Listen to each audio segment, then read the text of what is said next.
আজ দ্বাদশী। সকালবেলা উঠে পুজো দেওয়া হয়ে গেছে। আর এদিকে অব্র এখনও ঘুম থেকে ওঠেনি। অব্র পাপা বাজারে গেছে, মাও পুজো দিয়ে পারণ সারলো। আমাদের পারণ হয়ে গেছে।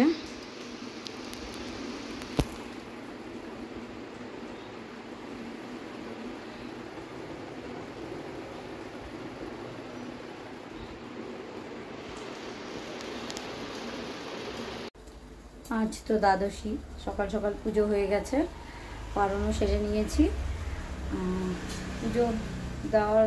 পুজোর সব কিছু জোগাড় করে ঠাকুরকে সেবা দিয়ে এক্সট্রা যে ঠাকুরের প্রসাদ রাখা থাকে সেখান থেকে পারণটা সেরে নিয়েছিলাম। এখন রান্না বসিয়ে দিয়েছি। ছেলেকে তো ডাল সিদ্ধ দিয়ে খাইয়ে পাঠিয়ে দিয়েছিলাম স্কুলে, আর চাউ চাউ করে দিয়েছিলাম টিফিনে। তা সেই ডাল সিদ্ধই আছে। এই পিঁপড়া, এই ডাল সেদ্ধটুকু এখন গরম জল করে ডাল সোমবার দেব, তার জন্য জল বসিয়ে দিয়েছি। এদিকে অল্প একটু চাউ চাউ আছে, চাউ চাউটুকু গরম করে আমি আর মা খেয়ে নেব। এদিকে চা বসিয়েছি, 1 রাউন্ড চা হয়ে গেছে, মাকে চিনি ছাড়া চা দিয়ে আসছি। এখন এটা আমার চা, চিনি দিয়ে জাল দিচ্ছি। এদিকে আলু আর কোয়াশ ঝিরিঝিরি করে কাটা হয়ে গেছে ভাজার জন্য। আর এই মিষ্টি কুমড়ার বীজটা ভাজবো, এদিকে মিষ্টি কুমড়াও ভাজবো। আর এদিকে মা সবজি কেটে দিচ্ছে। তাড়াতাড়ি করে রান্না সেরে একটু শোবো, অনেক সকালে উঠেছি। কালো জিরা ভিজিয়ে রেখেছি, নোংরা ছিল একটু একটু, তা ভাবলাম ভিজিয়ে রাখি, পরে ভালো মতো ধুয়ে শুকিয়ে নেব। আর আজকে রান্না বান্না হয়ে গেছে, মিষ্টি কুমড়ো ভাজা, এদিকে আছে ঘাটি তরকারি, কয়েক রকম তরকারি মিক্সড করে, সবজি মিক্সড করে, ছেলের জন্য আলু ভাজা, এদিকে আছে আমাদের জন্য আলু কোয়াশ ভাজা।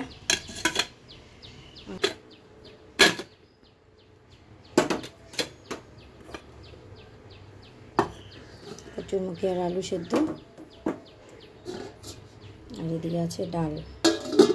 সকালে খাওয়া হয়ে গেছে অব্র পাপা সজীবের, আমি আর মা একবারে পরে খাবো। সকালে একটু চাউ চাউ ছিল, ওই চাউ চাউটা খেয়েছি, আর দুটো কালকের রুটি ছিল, সেই রুটি দুটো খেয়েছি চা দিয়ে। আর এদিকে গরম গরম ভাত করে নিলাম।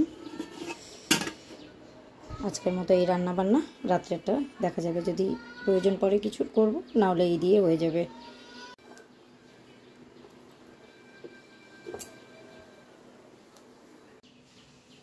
এই কটা জামা কাপড় ধুলে আপাতত কাজ শেষ, ঘর মুছবো বিকালবেলা অব্র কাপড়ের দোকানে চলে যাওয়ার পর। আর এই কটা জামা কাপড় ধুয়ে এখন একটু ঘুমাবো। ভাত খেতে বসে গেছি, লেবু চেপে নিচ্ছি। পারমেশালি সবজি, ডাল, আলু কোয়াশ ভাজা, সব কিছুতে একবারে মেখে নিয়েছি, ডাল কোয়াশ ভাজা টাজা দিয়ে। আর সবজিটা ভরিয়ে ভরিয়ে খাচ্ছি, লেবু চিপে নিয়েছি। খাওয়া দাওয়ার পর ডাল এতটুকু বেঁচেছে, এই দিয়ে রাতের খাওয়া হয়ে যাবে। আর অল্প এই সবজি আছে, আর একটা ভাজাভাজি কিছু একটা করে নেব রাত্রে, তাহলেই হয়ে যাবে। তাহলে দিয়ে দিচ্ছ মনে হয় অব্র পাপা। খাওয়া দাওয়া হয়ে গেছে, তরি তরকারি ফ্রিজে ঢুকিয়ে দিয়েছি। আর ভাতটা গরম গরম আছে, ভাতটা অনেকটা দেরিতেই করেছি, তা ভাতটা গরম আছে, গরমটা ফ্রিজে ঢুকাবো না। এই জায়গাটুকু একটু মুছবো, তরকারি বলছি, ডাল পড়ে আছে। এদিকে বাসন জমেছে খাওয়া দাওয়া সারার পর। ছেলের টিফিন বক্সটাও এখনও ধুইনি, একটু আগেই তো আসলো স্কুল থেকে, এসে খেয়ে দিয়ে চলে গেল কম্পিউটারে, কম্পিউটার থেকে পড়তে ঢুকে যাবে। বাসন কটা মেজে নিই।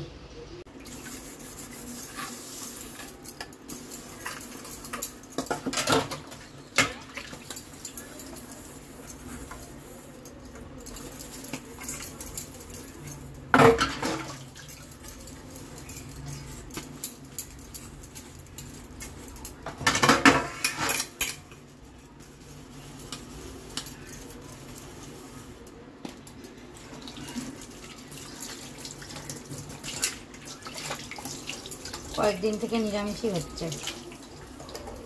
কালকে তো আমার আর মার একাদশী ছিল, অপর পাপাদের জন্য রান্না করেছি, তাও নিরামিষ। আর একাদশীর আগের দিনও নিরামিষই ছিল। আর আজকে মঙ্গলবার, আজকেও নিরামিষ। কালকে ছেলের জন্মদিন আছে, ইচ্ছে আছে আগে ঠাকুরকে ভোগ দেওয়ার, একটু কিছু করে ঠাকুরকে কিছু একটা রান্না করে অল্প স্বল্প ঠাকুরকে ভোগ দেব। তারপর রাত্রিবেলা কি খাবে ছেলের পছন্দ মতো খাওয়া দাওয়া করব।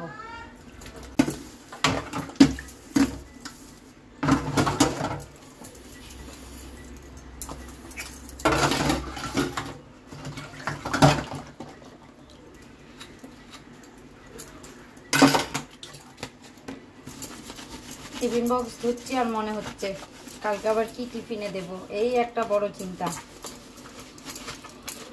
একটা টিফিন যেতে না যেতে আরেকটা টিফিনের চিন্তা লাগে।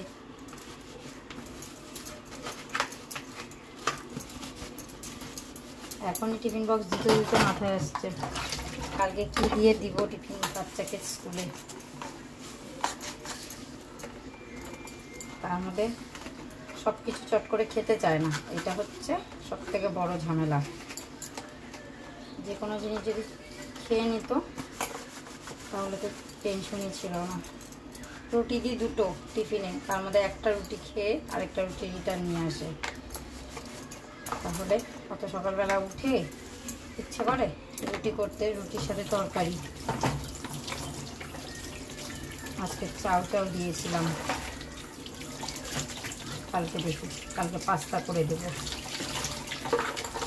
ওদের স্কুলে ক্যান্টিন আছে, সবসময় ওটা আমি টাকা দিয়ে পাঠাই না। হঠাৎ যদি খুব শরীর খারাপ থাকে বা একদম দেরি হয়ে গেছে ঘুম থেকে উঠতে, টিফিন আর খাওয়ার দুটো করে উঠতে পারবো না, সেদিন হাতে টাকা ধরিয়ে দিই। তাছাড়া চেষ্টা করি বাড়ির থেকেই কিছু না কিছু বানিয়ে দেওয়ার। টাকা দেওয়াটা আমার খুব একটা পছন্দ না। বন্ধুরাও টাকা নিয়ে আসে, মাঝে মধ্যে শখ করে, বলে, হঠাৎই দিই, দিনা যে টানা, কিন্তু তা বলে সবসময় দিই না। কালকে একটু পাস্তাই করে দেবো।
কি হলো? হ্যাঁ, আর তো বলাও হলো না। বললাম আর তো বলাও হলো না। মা ভেবেছিল গোপালকে কলা দিয়ে বড়া করে দেবে, আটা আনতে বলতে ভুলে গেছে।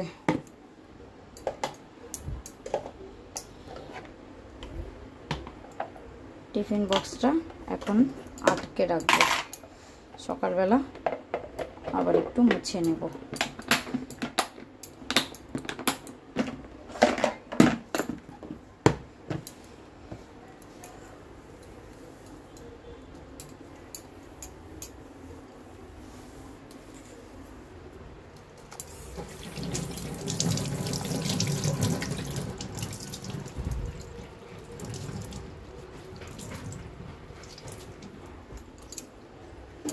গ্যাসটা একটু মুছে নেব, ভাত করার পর আর গ্যাসটা মুছে নেব।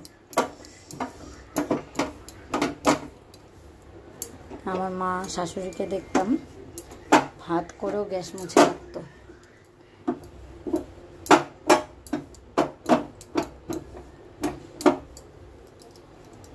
গ্যাসটাও মুছে নিলাম। এমনিও যদিও নিরামিষ,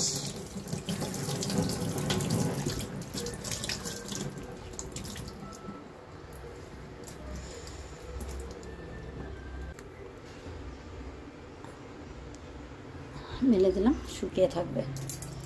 আর এদিকে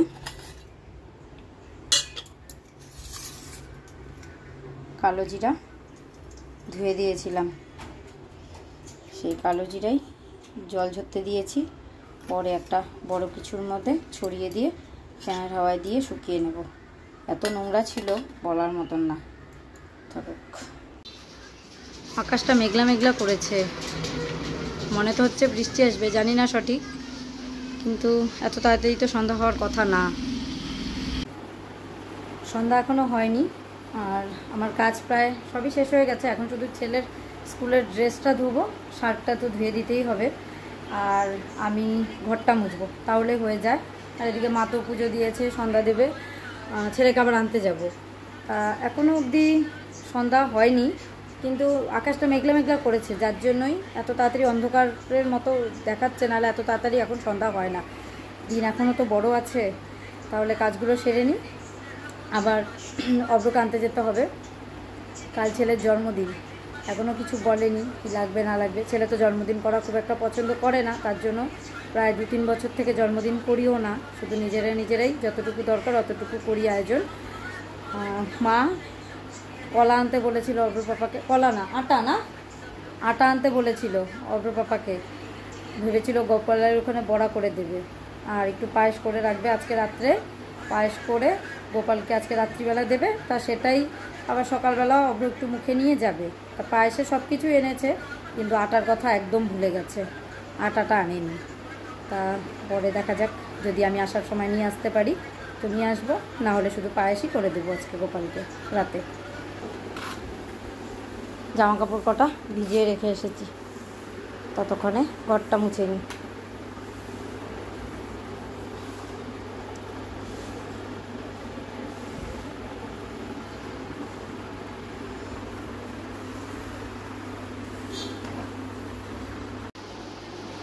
ছেলের জন্মদিন যেহেতু কালকে, তার রাত্রি 12টার পর একটা কেক কাটানো হবে। ও যদিও জানে না, ওকে পড়াতে ঢুকিয়ে দিয়ে তারপরে অব্র পাপা কেকটা নিয়ে আসছে।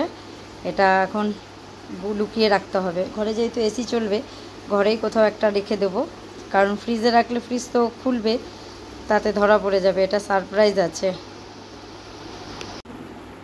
তৈরি হয়ে গেছি, অব্রকে আনতে যাব। আর মা এদিকে পায়েস বসিয়ে দিয়েছে, এই যে এখানে মা পায়েস করছে। আজকে গোপালরা অনেক তাড়াতাড়ি উঠেছে, ওদেরকে তাড়াতাড়ি শয়নেও দিতে হবে।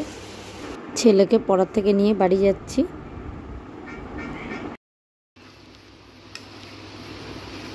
আমি অব্রকে পড়ার থেকে নিয়ে আসলাম, আর এদিকে মার পায়েস করাও হয়ে গেছে। গোপালদের জন্য ভোগের জন্য তুলে রেখেছে।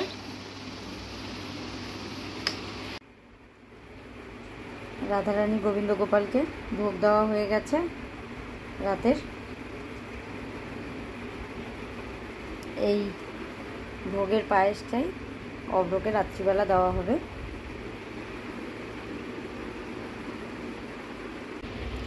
মুখ দেখেই বোঝা যাচ্ছে প্রচণ্ড ক্লান্ত, ঘুমে চোখ ভেঙে আসছে। অনেক সকালে উঠেছে আজকে সবাই।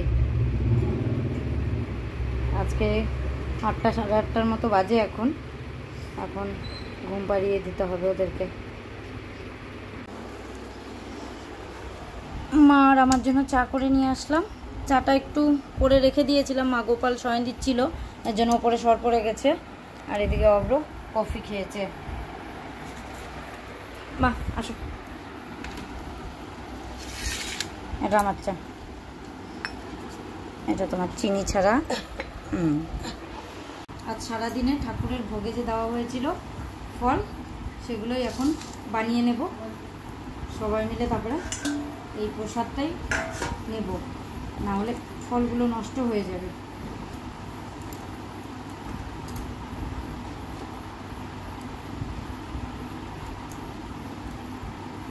এই ফলগুলো বানিয়ে এখন আমি অব্র আর মা নেব, আর অব্র পাপা সজীবের জন্য রেখে দেবো, ওরাও দোকান থেকে এসে এই প্রসাদই পাবে।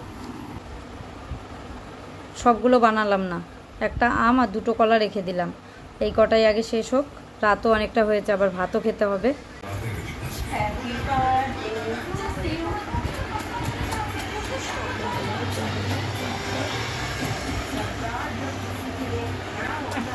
কি ভালোবাসা রে,